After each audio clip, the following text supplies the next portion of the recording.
Bonjour à tous, je suis ravi d'animer cette table ronde sur le sujet de l'impact. Un sujet qui me tient à cœur, qui tient à cœur aux équipes de WeCount et qui, je sais aussi, tient à cœur aux 3 intervenants qui ont accepté de témoigner aujourd'hui lors de cet atelier. Je m'appelle Antonin Guy, je suis le fondateur de WeCount. Je vais avoir une double casquette aujourd'hui. À la fois, je vais vous partager la vision et notre approche sur l'impact.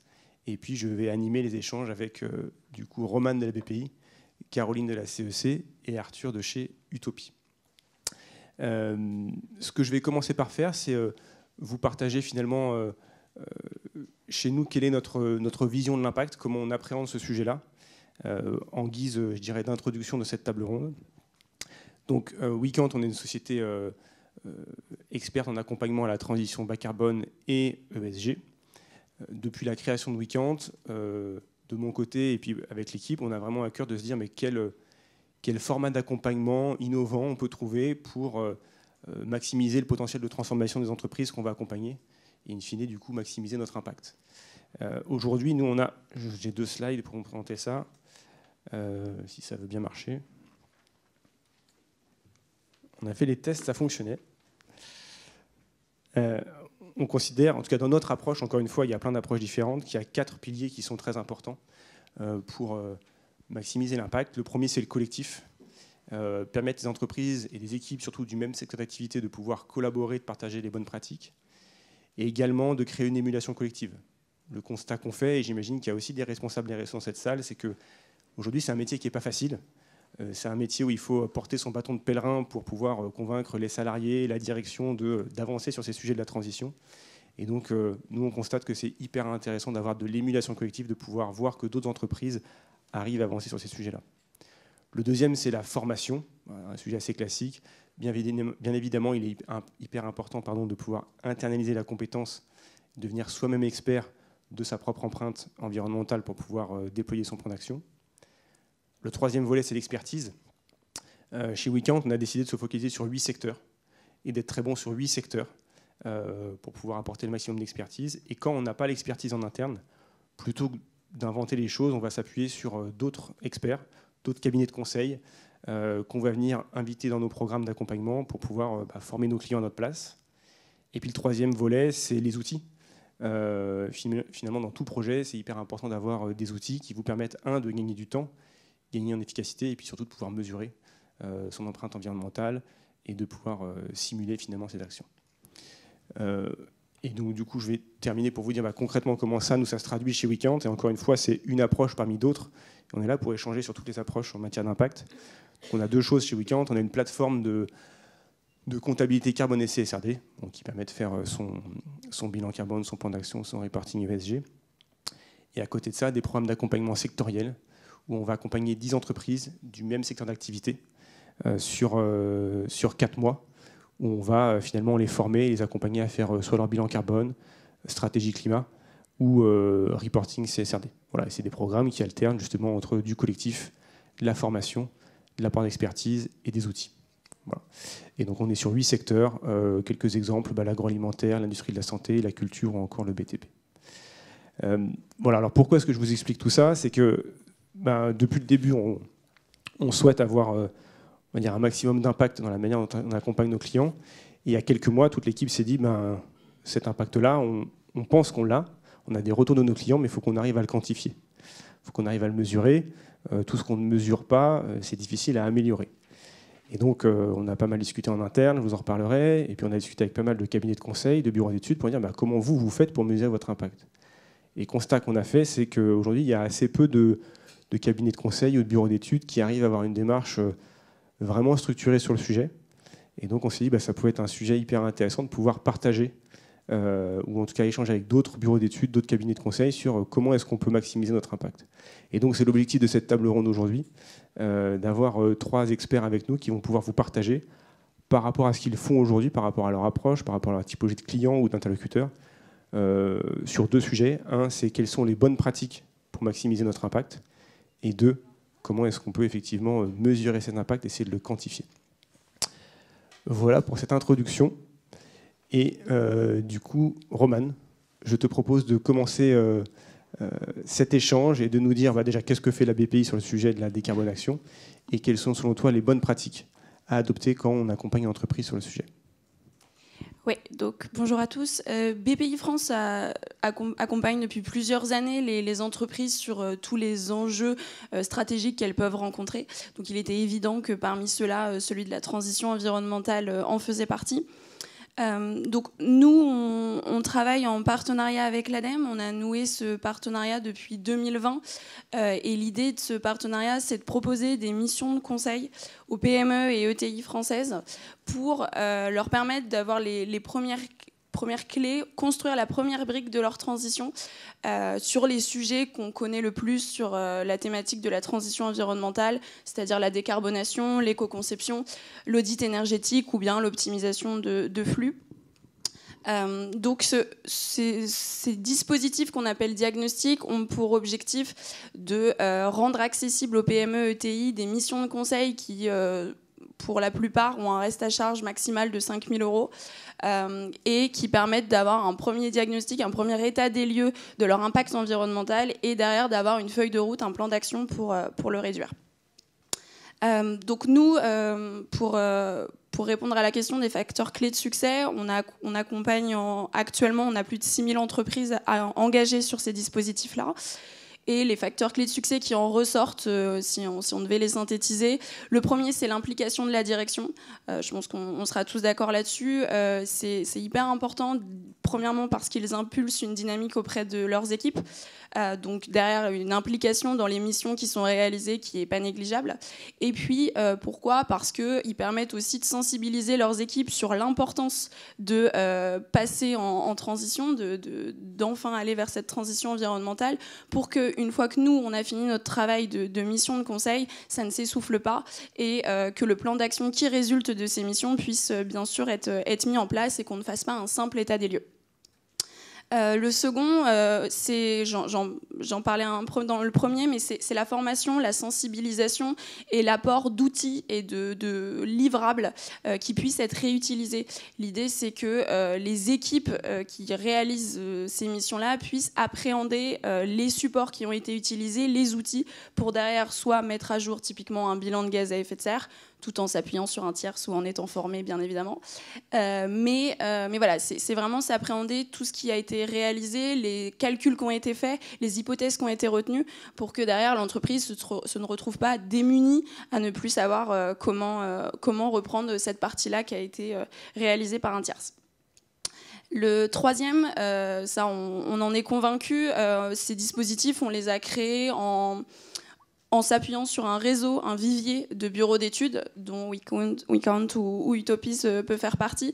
On est persuadé avec nos partenaires techniques que sans des prestataires de qualité, on a un résultat qui n'est pas suffisant, qui ne permet pas à l'entreprise de construire réellement sa transition. Donc voilà, le troisième facteur clé de succès pour moi, c'est d'être très bien accompagné avec un bureau d'études compétent et expert sur le sujet, ou cabinet de conseil. Et le quatrième, qui là est plutôt une philosophie de BPI France, c'est d'apporter un continuum. L'idée, encore une fois, c'est pas de s'arrêter au diagnostic qui a été réalisé sur l'éco-conception, le bilan carbone, mais c'est bien sûr d'aller plus loin. Donc c'est proposer des missions d'approfondissement, peut-être sur des sujets un peu plus macro, la stratégie RSE, globalement la politique RSE de l'entreprise, et apporter aussi des moyens financiers, donc des offres de financement qui permettent derrière à l'entreprise d'aller réellement réduire son impact sur le long terme. Merci Romane. Arthur, est-ce que je peux te laisser donc te présenter et puis nous dire quelles sont chez Utopie les bonnes pratiques en termes d'accompagnement pour maximiser votre impact? Ouais, merci beaucoup Antonin, bonjour à tous et à toutes. Donc moi je suis Arthur Bininger, je travaille chez Utopie. Utopie, c'est un cabinet de conseil généraliste sur le développement durable. On accompagne les entreprises dans leur stratégie RSE, en passant maintenant par la CSRD, l'ancrage local. Et moi j'ai la chance, avec un petit groupe de managers, d'animer l'expertise climat et nature. Deux expertises qu'on essaye vraiment de lier, car vous le savez certainement, ces enjeux sont extrêmement complémentaires. Du coup, quand Antonin m'a posé cette question, quels sont les facteurs clés de succès ? Évidemment, beaucoup de choses ont été dites ici, notamment toute cette partie collective qui est, je trouve, hyper importante. Là, cet après-midi, Chez Utopie, on a une dizaine d'entreprises de l'agroalimentaire qui viennent pour lancer la démarche Acte pas à pas. On les accompagne pendant 1 an sur leur stratégie climat. Donc ça, c'est évidemment un point essentiel. Ensuite, un autre élément qui a été évoqué par Roman, mais là, pour moi, c'est vraiment la clé première de succès, c'est cet engagement de la direction.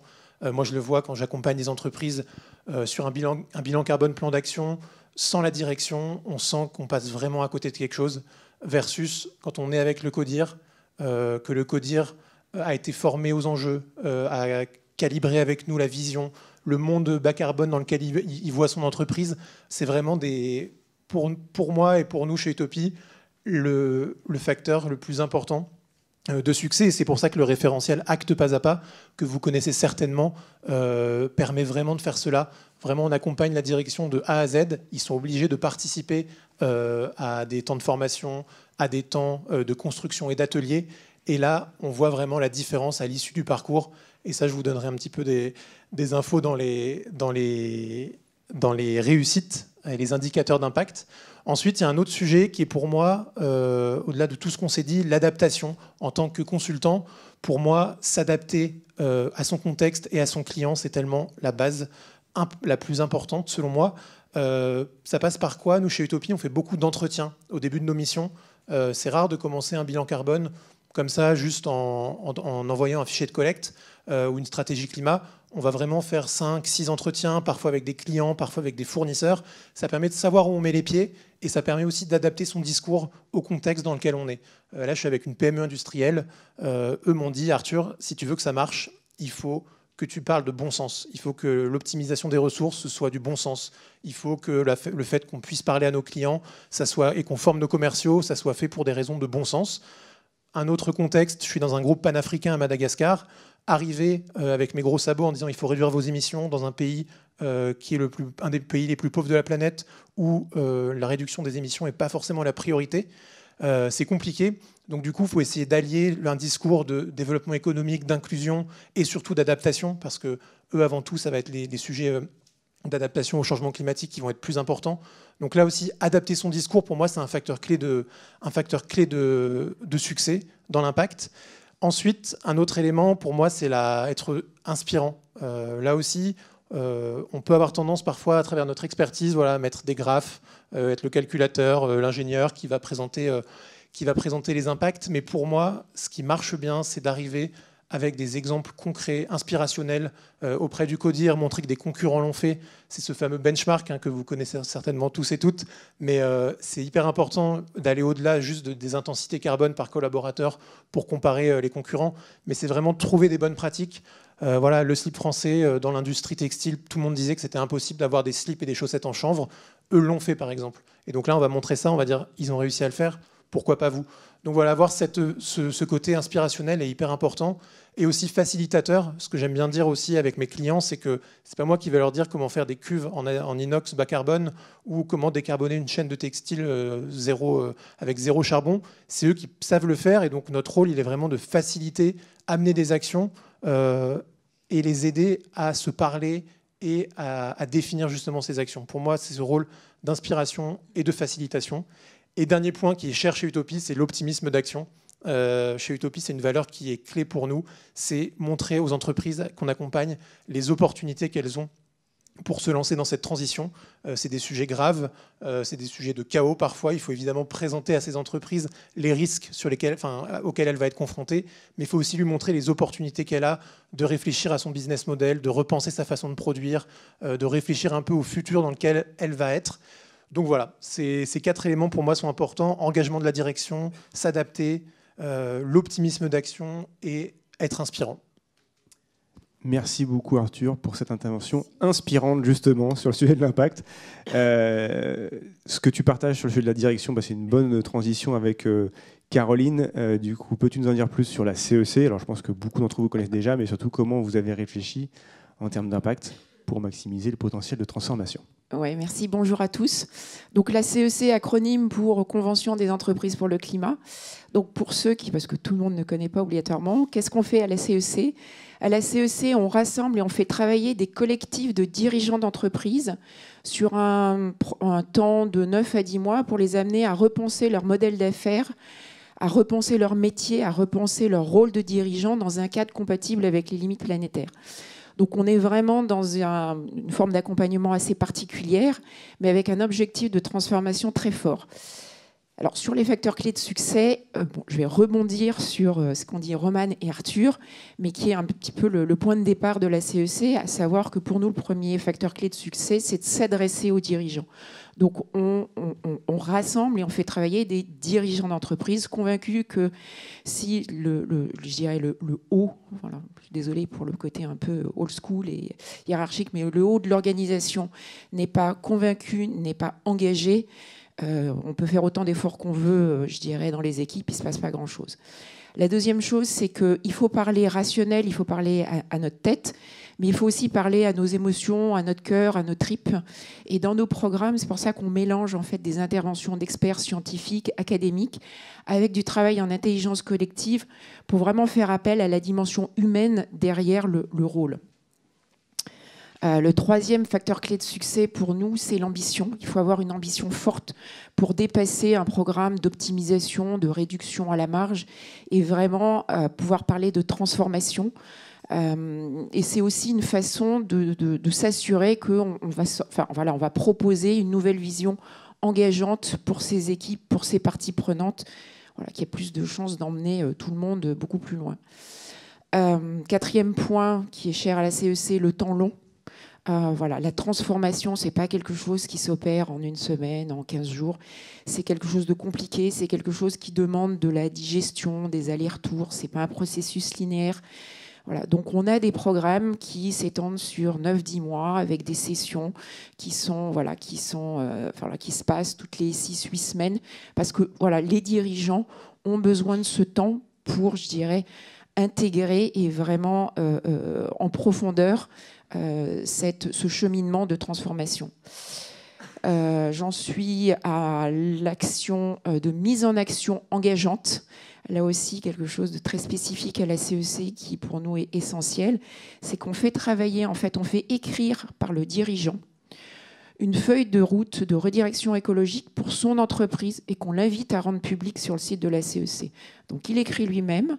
Il y a le principe d'écriture, de formalisation. C'est lui qui le fait et il le rend public. Donc, dans ces feuilles de route, finalement, vous allez retrouver des objectifs, des plans d'action.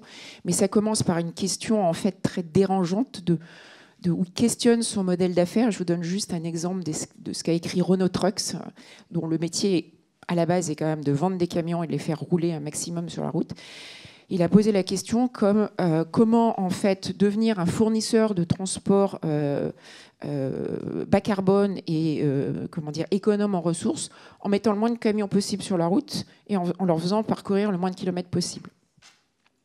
Et le dernier point, c'est parce qu'on parle de transformation, c'est finalement rendre compte de la complexité du sujet en abordant le sujet de manière systémique. Donc c'est vrai qu'à la CEC, même si on s'appelle Convention des entreprises pour le climat, on ne parle pas que de carbone, on ne parle pas que de climat, et on aborde aussi des sujets de gouvernance, de partage de la valeur, d'accompagnement de l'humain, parce qu'on est convaincu que voilà, une transformation, ça requiert tout ça. Merci beaucoup, Caroline. Merci d'avoir partagé vos bonnes pratiques. On va passer au deuxième temps de cet atelier qui est comment mesurer justement cet impact. Et je vais commencer par vous partager chez Weekend quelles sont nos réflexions aujourd'hui. Encore une fois, on s'est lancé dans cette démarche d'essayer de le quantifier il y a quelques mois. Chez Weekend, tous nos consultants sont des ingénieurs, donc très rationnels forcément. Et on a la chance aussi que nos clients, une fois passés dans nos programmes d'accompagnement, utilisent notre plateforme de comptabilité carbone pour chaque année mettre à jour leur bilan carbone. Et donc on a les données, on est en capacité de suivre chaque année est-ce qu'effectivement les émissions baissent ou pas chez nos clients. Et donc assez naturellement, on s'est dit, bon ben voilà, c'est simple, on va prendre cet indicateur et puis on va voir si on a un impact positif ou pas chez nos clients. On a fait marche arrière. Concrètement, on pense que c'est un indicateur important, bien sûr, parce qu'in fine, c'est comme ça qu'on aura moins d'émissions de CO2 dans l'atmosphère, mais par rapport à notre propre impact, on se rend compte que vouloir le ramener uniquement aux émissions de CO2 baissées peut avoir plein de biais. Pour vous donner quelques exemples, pour un de nos premiers clients qu'on a accompagné, c'était en 2020, On a accompagné, alors nous on est de la région lyonnaise, une entreprise qui s'appelle le Ninkasi, qui est très connue, qui est un grand brasseur, dans la mesure de son empreinte carbone, la formation de son équipe, etc. Et donc depuis, chaque année, ils mettent à jour leur bilan carbone. Et qu'est-ce qu'on constate? On constate une baisse des émissions de CO2. Donc ça, c'est une super nouvelle. Sauf qu'en fait, quand on regarde dans le détail, cette entreprise-là, elle ne nous a pas attendu pour être précurseur. En fait, ça faisait depuis très longtemps que le dirigeant, donc cette entreprise familiale, est investi sur ces sujets-là, que intuitivement, ils connaissent leur poste d'émission et donc du coup, ils ont mis en place des actions.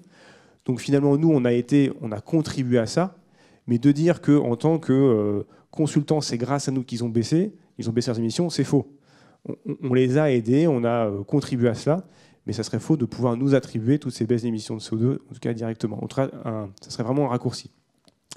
Et puis un autre exemple, c'est l'exemple assez classique d'entreprise qui est en forte croissance, qui arrive à décarboner l'intensité carbone de ses produits, mais in fine, le total des émissions de CO2 va bien accroître.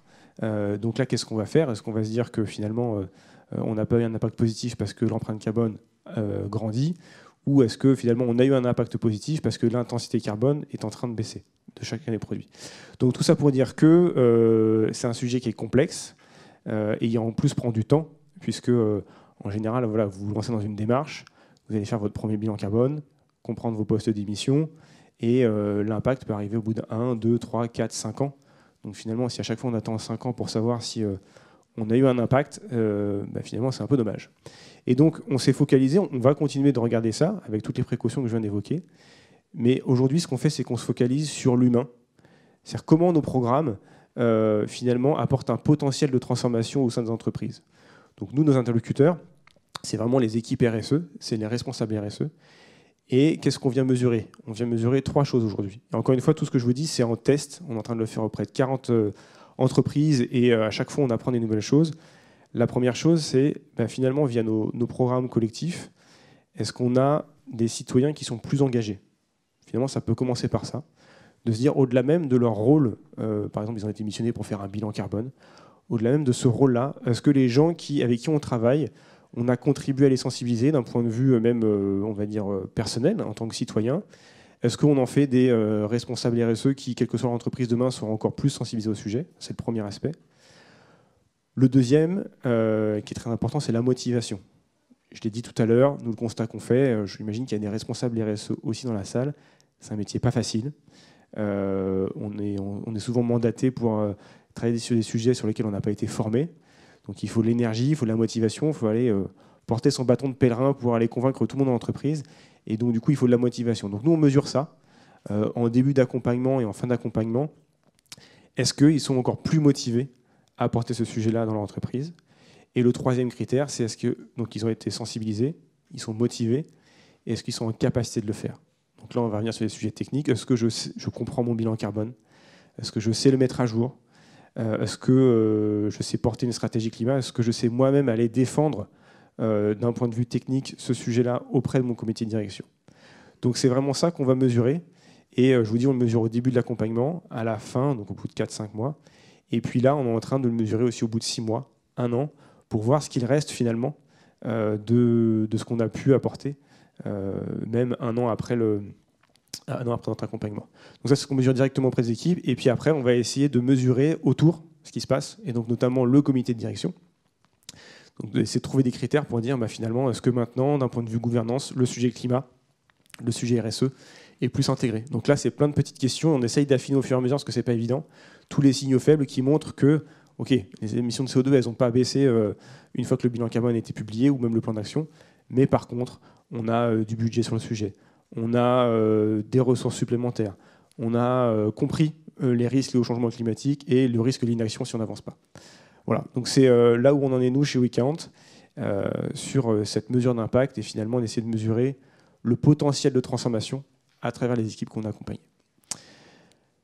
Je vais laisser la parole à Caroline, du coup, pour que tu nous dises justement à la CEC quelles sont vos réflexions pour essayer de percevoir, quantifier cet impact. Oui. Alors, à la CEC, en fait, on a identifié 3 niveaux d'impact. Le premier, c'est l'impact qu'on a sur le dirigeant, sur les participants, sur le chemin finalement personnel de transformation qu'il va réaliser au travers des parcours. Donc concrètement, ce sont des choses qu'on mesure.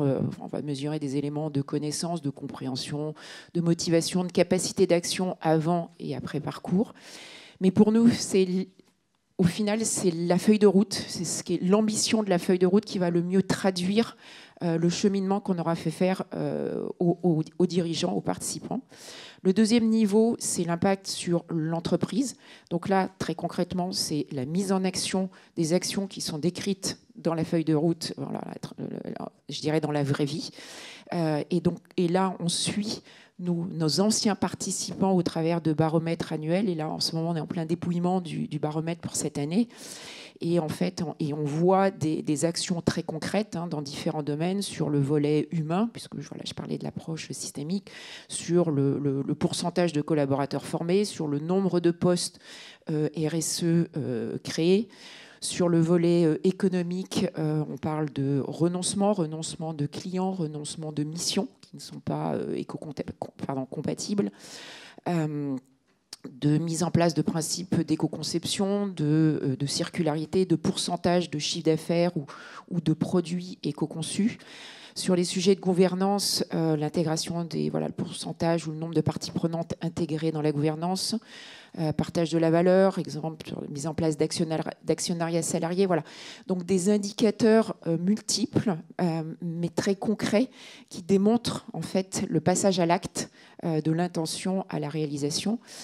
Et le troisième niveau, c'est l'impact de ces dirigeants sur leur écosystème, l'influence qu'ils ont sur leurs parties prenantes en termes de formation, de sensibilisation ou d'embarquement dans des projets. Ça, c'est plus un chantier en cours qu'on ne mesure pas encore bien, mais qu'on veut s'atteler à mesurer. Et je rajouterai juste 2 points en fait, pour compléter ce dispositif qu'on est en train de tester. La première chose, c'est qu'on teste l'Impact Score, l'indicateur du mouvement Impact France, que certainement, vous connaissez peut-être tous, pour, je dirais, compléter un petit peu, donc on mesure bien, nous, les actions mises en place. Et voilà, pour essayer de donner un chiffre finalement un peu global à l'impact de ces actions, pouvoir les suivre dans le temps et permettre aussi des comparaisons sectorielles ou avec des entreprises qui n'auraient pas fait le parcours. Et on travaille aussi, on commence à travailler sur des projets de recherche avec le monde académique. Là, c'est plus finalement pour modéliser ce qu'on observe de manière empirique. Voilà. Bon. Merci beaucoup, Caroline. Arthur, je te propose de prendre la suite. Et effectivement, quand on a préparé cet atelier, tu m'as donné des exemples concrets de choses que vous mesurez, ou en tout cas d'éléments que vous voyez comme un signe positif en termes d'impact. Est-ce que tu peux nous les partager ? Oui, bien sûr. Donc du coup, moi j'ai plus des indicateurs qualitatifs plus que quantitatifs à vous partager. Le premier, il peut peut-être vous paraître anecdotique, mais il est quand même pour moi le facteur clé qui montre que notre accompagnement a bien marché et que derrière, il va être suivi.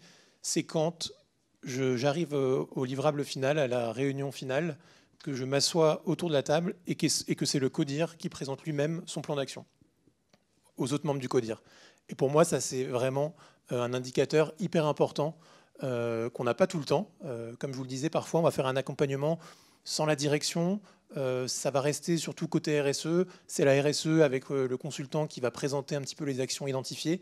Mais en revanche, quand on fait des accompagnements de plus long terme, qu'on a réussi à mobiliser la direction, que parfois c'était un CODIR qui n'était pas du tout sensibilisé à ces questions, qu'il n'y croyait pas trop quand on s'est lancé dans la démarche, et qu'à la fin, il soit associé à un pilier stratégique et qui présente son pilier stratégique aux autres membres du CODIR, qui soit capable de parler de trajectoire de réduction SBTI, alors qu'il y a un an, personne ne savait ce que c'était.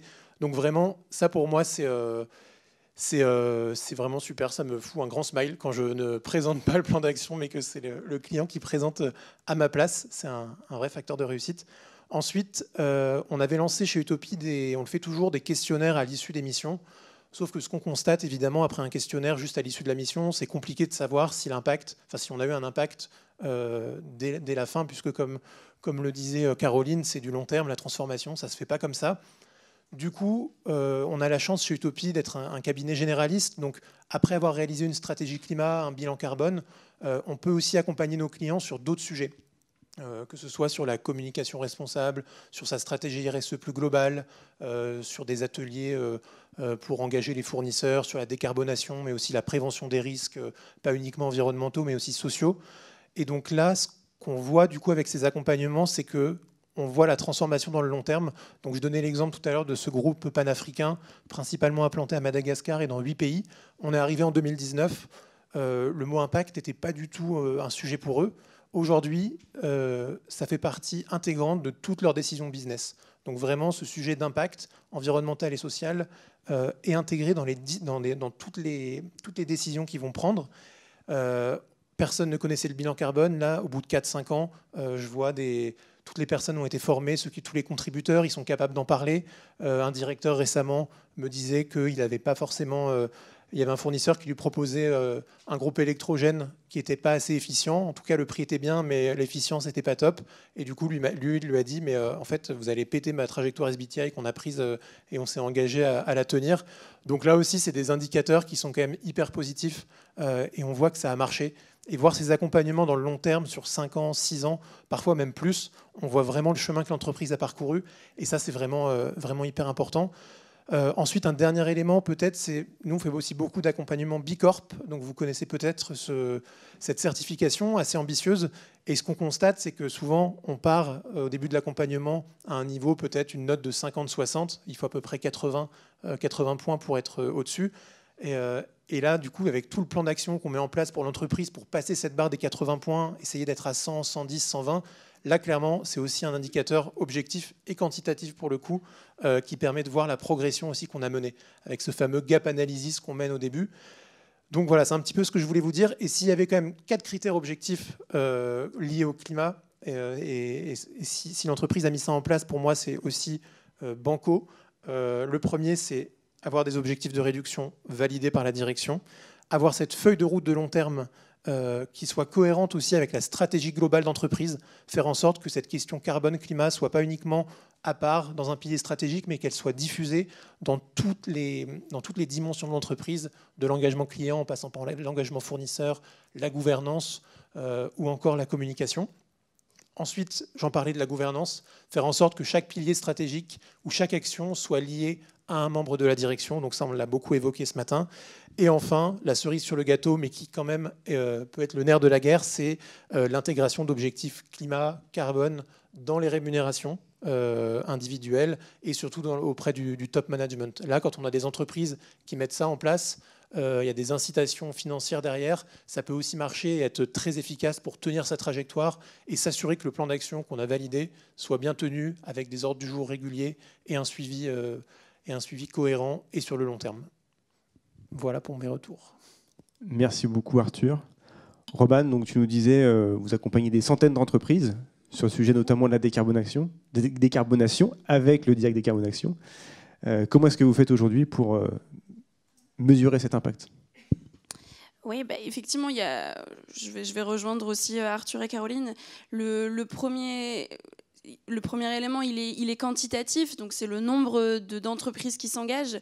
On a commencé les premiers diagnostics en 2020, on faisait entre 300 et 400 missions par an. Aujourd'hui, on est autour de 3000. Donc rien que quantitativement, on voit que les entreprises s'emparent du sujet de plus en plus. Concrètement, qualitativement, c'est beaucoup plus compliqué pour nous. Vous l'avez compris, BPI fait appel à des experts, des bureaux d'études. On n'est pas directement sur le terrain.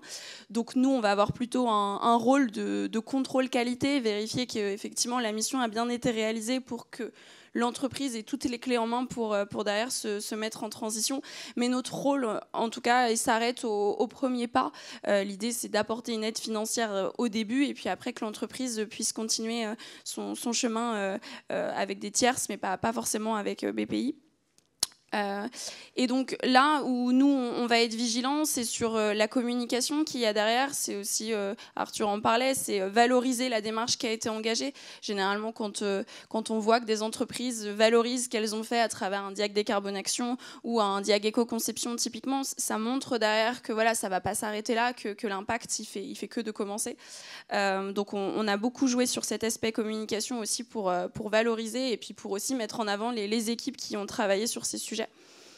Et je dirais que globalement, nous, notre impact, on va dire un peu plus systémique, grâce à nos diagnostics, on le voit aussi à travers les partenariats qu'on noue. Typiquement, de plus en plus de grands donneurs d'ordre nous sollicitent. On peut les citer, hein, c'est signé. Orange, la SNCF nous sollicitent parce qu'en faisant leur propre bilan de gaz à effet de serre, ils se rendent compte que dans leur scope 3, eh ben, effectivement, c'est surtout leurs fournisseurs et acheteurs qui sont consommateurs d'émissions. Donc, vont solliciter ces fournisseurs et ces acheteurs. Donc pour le moment, on n'est que sur de l'incitation, mais à terme, en tout cas, ils ont potentiellement en tête de l'obliger ou en tout cas d'en faire un critère dans leur politique d'achat. Donc voilà, pour nous, c'est aussi cet impact-là de nouveaux prescripteurs, on va dire, de nos offres qui s'emparent de ces sujets parce que se rendent compte que c'est un enjeu primordial qui n'est pas assez abordé par leur chaîne de valeur. Merci beaucoup, Romane. La bonne nouvelle, c'est qu'on est à l'heure. Il nous reste 10 petites minutes pour les questions. Avez-vous des questions pour nos intervenants? Première question. Alors, est-ce qu'il y a juste, comme tout est enregistré, il y a un micro? Moi.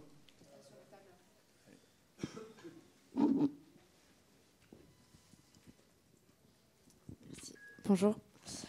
En fait, j'avais une question plutôt pour WeCount. Ok. C'était par rapport à votre suivi plutôt qualitatif d'indicateurs. Et moi, ce qui m'intéressait, c'est justement de savoir concrètement comment est-ce que vous mesurez que les citoyens sont plus engagés, comment vous mesurez la motivation, parce que c'est vachement subtil. Enfin, donc ça m'intéressait de savoir concrètement comment vous faites pour suivre ça et le mesurer. Ok. Donc du coup, nous, nos programmes, pour expliquer un petit peu, c'est 4 mois. C'est 10 équipes climat du coup, de 10 entreprises. Ils sont en général 2-3. Donc c'est un programme qui est suivi par une trentaine de personnes. Et il y a une journée en présentiel au début qui va lancer le programme, une journée à mi-parcours et une journée à la fin. Donc qu'est-ce qu'on fait très concrètement? C'est que le premier jour, au bout d'une demi-heure, on leur explique notre démarche sur l'impact. On leur dit, écoutez, voilà, maintenant, nous, on a besoin de quantifier pour pouvoir avoir des indicateurs de pilotage et améliorer notre impact. Donc, merci de remplir un questionnaire. Donc là, on a un questionnaire aujourd'hui qui fait 12 questions. On a passé énormément de temps sur justement comment poser ces questions, parce que la manière dont on pose la question influence énormément derrière la réponse, bien évidemment. Et donc, y a des questions sur la motivation, tout simplement. Aujourd'hui, quel est votre niveau alors, je n'ai pas la formulation exacte, mais quel est votre niveau de motivation sur une échelle de temps à temps à apporter le sujet de la transition dans votre entreprise, etc. Donc, on pose toutes ces questions-là au début. On pose toutes ces questions au bout de 4 mois, les mêmes questions, et avec des questions complémentaires qui sont quelle est votre perception d'évolution du début jusqu'à la fin. Et donc là, en ce moment, donc on va arriver à 40 questionnaires qui ont été déployés. Donc on est en plein dans l'analyse des résultats. Et on voit déjà des choses hyper intéressantes sur la motivation, par exemple. Sur la motivation, on a des gens dont la motivation baisse. Et on peut se dire, maman, qu'est-ce qu'on a fait, quoi? Et finalement, quand on creuse, et donc là on a la chance aussi de connaître nos clients, parce qu'on les accompagne, dans cet exemple-là, et on en a plusieurs, c'est des gens qui arrivent au début du programme hyper motivés, en disant, voilà, moi je veux que mon entreprise participe à la lutte contre le changement climatique, etc. Donc, qui ont cette motivation forte, on les forme, on leur explique la marche à franchir, on leur explique que si on veut se conformer aux accords de Paris, c'est moins 30, moins 40% en fonction des périmètres et de la temporalité. Et finalement, ils se rendent compte que la marche va être difficile à franchir. Et donc, la motivation elle baisse parce qu'ils ont pris conscience de cette marche-là. Donc, je donne cet exemple-là parce que ça montre vraiment le fait qu'on ne peut pas se contenter d'avoir des grands chiffres. Donc, je parlais de la baisse des émissions de CO2, mais cette motivation-là, par exemple, est difficile à quantifier. Donc, nous, on regarde les chiffres et à chaque fois, on demande aux participants de commenter leurs réponses et voire même, on a des échanges avec eux pour dire mais pourquoi est-ce que tu as répondu ça? Pourquoi est-ce que ta perception c'est celle-ci? Pour vraiment comprendre derrière ce qu'on peut améliorer. Et donc là, on fait ça, et ensuite, 6 mois après, on se revoit tous, en fait. Ça, on a instauré ça depuis le début, où chaque entreprise, à la fin du programme, se fait une carte postale en disant « Qu'est-ce que je me souhaite pour dans 6 mois ?» Donc nous, on prend ces cartes postales, on leur renvoie 6 mois après, un peu en miroir, et on organise un échange, c'est une visio, où chacun peut dire voilà où j'en suis, est-ce que j'ai atteint mes objectifs, qui peuvent être quantitatifs, qui peuvent être qualitatifs. Et c'est à ce moment-là, et là on ne l'a pas encore fait, qu'on va reposer les mêmes questions pour se dire maintenant, 6 mois après, sachant que maintenant vous êtes seul finalement, on n'est plus avec vous, il n'y a plus le collectif, il n'y a plus la force du collectif. Où est-ce que vous en êtes? Est-ce que ça a super bien marché? On a le CODIR qui est impliqué, qui a pris en main le sujet, etc. Ou est-ce qu'à l'inverse, le soufflet est retombé? On a fait notre bilan carbone, on est content, mais en fait, on est passé à autre chose, d'autres priorités, et ça n'a pas été complètement intégré dans les instances de gouvernance de l'entreprise. Voilà.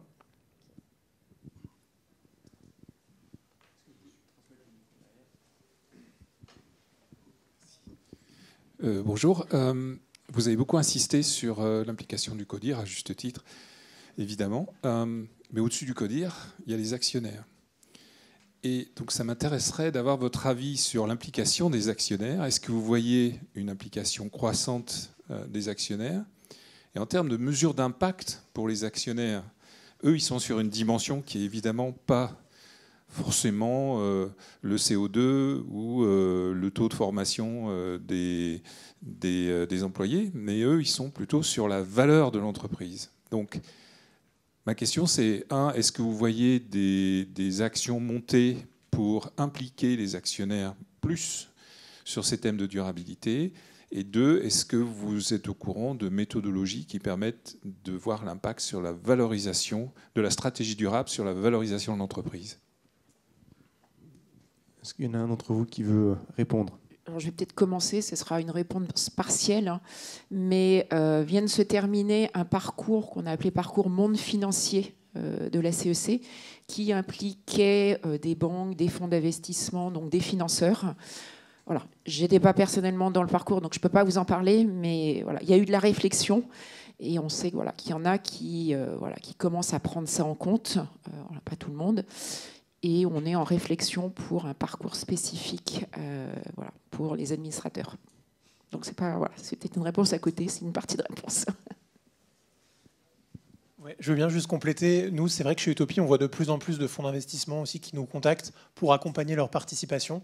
Là, je parlais de cuves industrielles en inox. Typiquement, ça venait du fonds d'investissement qui nous a guidés vers cette participation, parce qu'ils n'avaient pas forcément trop d'idées sur comment améliorer cette stratégie, parce que derrière, eux, ils voient aussi des opportunités effectivement de valorisation de l'entreprise sur le plus long terme. Après, je n'ai pas en tête effectivement combien ça peut rapporter en plus d'être défini avec une trajectoire bas carbone. Mais en tout cas, on voit de plus en plus de fonds d'investissement qui cherchent à accompagner leur participation dans ces enjeux de formation, de plus en plus sur la CSRD, mais aussi à travers des actions collectives où ils vont se dire là j'ai 10 participations, ce serait bien qu'on fasse un bilan carbone, un plan de formation et ensuite un plan d'action avec des temps collectifs, ou alors un parcours de stratégie climat plus complet. Et peut-être pour compléter, je pense qu'un sujet, on l'a un petit peu abordé, mais pour l'investissement, c'est la notion de risque. Je pense que c'est ça la clé, si on veut qu'ils soient embarqués. Quand on a un portefeuille d'investissement, on gère ses risques, ses participations. Et donc l'idée, c'est, alors il y en a de plus en plus qui essaient de se dire, je veux mesurer l'empreinte carbone globale, avoir un outil de pilotage global de mes émissions de CO2. Comme je le disais tout à l'heure, moi je ne suis pas hyper convaincu par ce type d'approche, parce qu'on peut vite tomber dans juste des tableaux de chiffres. Par contre, de se dire, et ça, la CSRD est là aussi pour ça, acte pas à pas, les démarches proposées par l'ADEME est là aussi pour ça, c'est vraiment, en tout cas nous, ce qu'on essaye de faire, c'est de former et de faire en sorte que les équipes comprennent les risques de l'inaction et comprennent dans quelle mesure, si elles ne font rien à un horizon de 10 ans, elles sont au risque sur l'achat de matières premières, sur la réputation, sur le marché, etc. etc. Je vois qu'il est 11h15. Merci à tous d'avoir participé à cet atelier. Pour tous les bureaux d'études et cabinets de conseil qui veulent échanger sur ce sujet-là, avec plaisir pour le faire chez Weekend, et je pense aussi avec nos 3 intervenants. Et sachez aussi que pour ceux qui sont membres de l'APCC, donc l'Association des professionnels pour le climat, on va monter un groupe de travail dédié à ce sujet-là, donc pour aller encore plus loin dans les bonnes pratiques sur comment avoir de l'impact et les bonnes pratiques sur comment mesurer cet impact. Merci à tous et merci aux 3 intervenants qui ont accepté de témoigner. Bonne journée.